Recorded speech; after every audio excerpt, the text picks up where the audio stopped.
Hello guys, it's Kai, that person who's currently on holiday and thus producing low quality content.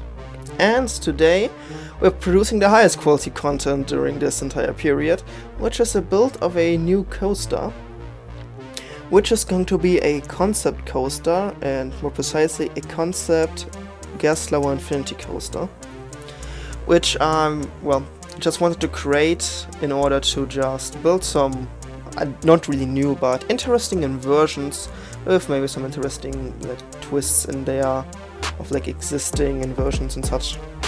What I really wanted to aim for is some real whip in the back row of the coaster, and also just some more out there inversions, this more RMC style where you just take a string, bend it in a weird way and say, well, that's it, that's my design work, that's my inversion, let's just go with that.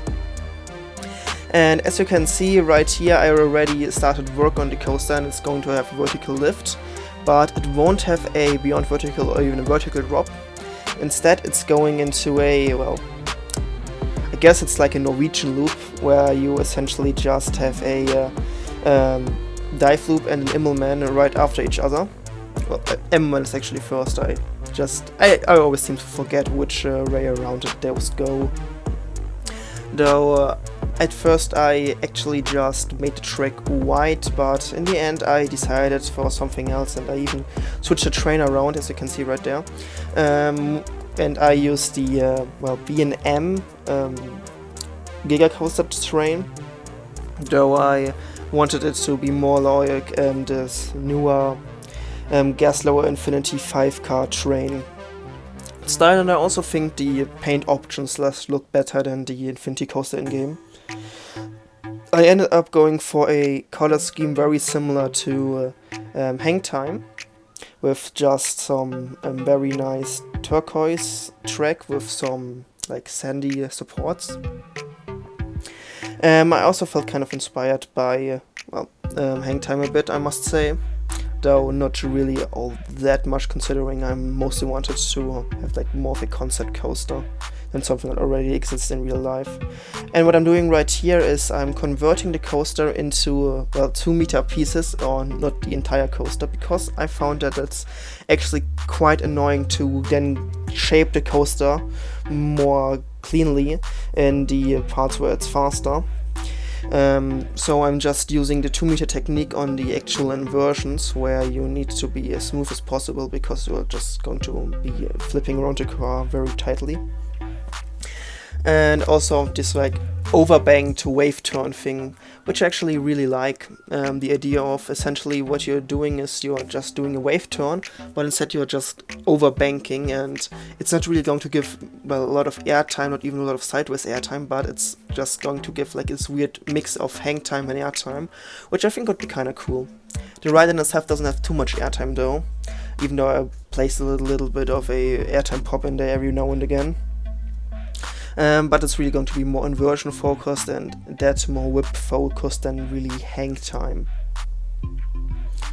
Though what I really wanted to achieve with this coaster was to just kind of have a layout that just feels very out there and just feels very wacky. I actually wanted to create this coaster for a challenge idea, which I just sort of ripped from a comment I saw in the Corvus video, which was just create a which I think it was actually different times with the comment, but the times that I chose was 2 hours, 20 minutes, and 2 minutes. Though I did do that challenge, though I just ended up scrapping it because I didn't think it was really a cool thing to do. I just think it was kind of boring, so I ended up just scrapping that. Though I still have the files, so if you would be interested in that, just tell me, I don't know.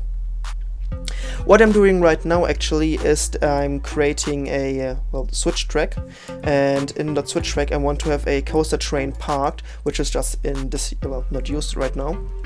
And I just used the no track limits v3 mod to add a invisible track, which then just, well, I just put above the actual switch track I put in.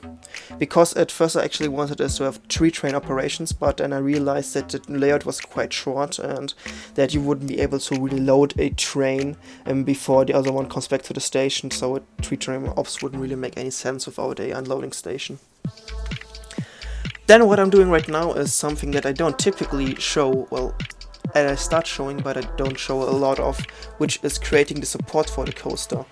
And for this I really wanted to add quite realistic supports, but then again I still wanted to create this coaster within like a 2-hour challenge, which I then didn't follow on through though. So maybe I might actually just brush a few things up, make the station look a little bit better and such, and then release it in a workshop or something. If you'd be interested in that, just tell me. But the support itself wasn't that much of an issue. It was kind of more annoying to create these, especially because with the in-game ones you only have 2 and 4 meter support pieces. And also with all of the the track going over each other a lot of the time, it's going to be quite annoying to put these in. I tried to emulate the Gerstlauer supports, but in essence I simply just added like a flange and just put the supports out there. And I actually didn't even add phalanges in the supports again because of the 2-hour challenge thing. Maybe I'm going to just remedy that and put it up in a workshop. Though I don't have quite a good name for it yet. Of course I could always find one myself, but if any of you have actually a cool idea, just tell me. I mean, I get like 2 comments per video maximum as is, so some community engagement is always kind of cool. I mean, this is always the goal on my channel right here. I didn't really want to have like a large sub base or whatever. I don't think I'm skilled enough, well, I'd say, to really have that and keep up the content, especially with me going to uni pretty soon. But I really just want to talk with some people, maybe, even if it's just like short comments or whatever. I like some community engagement though. You don't have to feel pressured into doing something.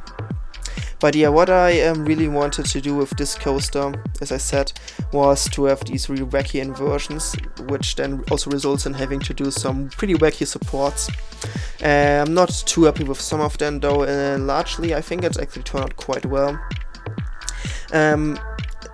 One of the reasons why I don't show this is because I think it's actually quite boring to just view this part. And as you can see, look, normally I speed up my videos with 10 times speed in my time lapses. In this time lapse I sped it up by 20 times, because I just think that it would be too boring to have it any longer. And so in the end I just quickly added some footers down there, because of course you need those to kind of connect into the ground. And I also added in a switch track, because, well, I mean, the coaster will need one, especially with the 1 train in storage. Kinda need to get the node again to put it back on for some reason. But yeah, so then I, well, because of this damn limit of the 2 hours, I started work on a station, and I wanted just to finish it as quickly as possible. So I'm just quickly going to build a station and like a small roof for the storage track, and then we're going to get into a POV right away. So I'm going to shut up and you can just all enjoy this quick little POV.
Alright, while some parts could be smoother, in general I'm actually quite happy how this coaster turned out. I think I've, well, nailed it to make it more of a concept coaster than really something that you, well, see here right now. It's really more of like an envisionment of what Infinity coasters could be. Though I don't really assume that a lot of these are just really going to get added. I think the biggest gimmick of the coaster are just these twists going down a hill, essentially. If you look at it, it's in there twice. So I just think that's probably the most odd element. Also, I think these overbanked wave tone is actually quite a cool idea. Thus, in general, I'm also very happy with the ending part. So, I'm going to leave you to it. Take care. See ya soon. Goodbye.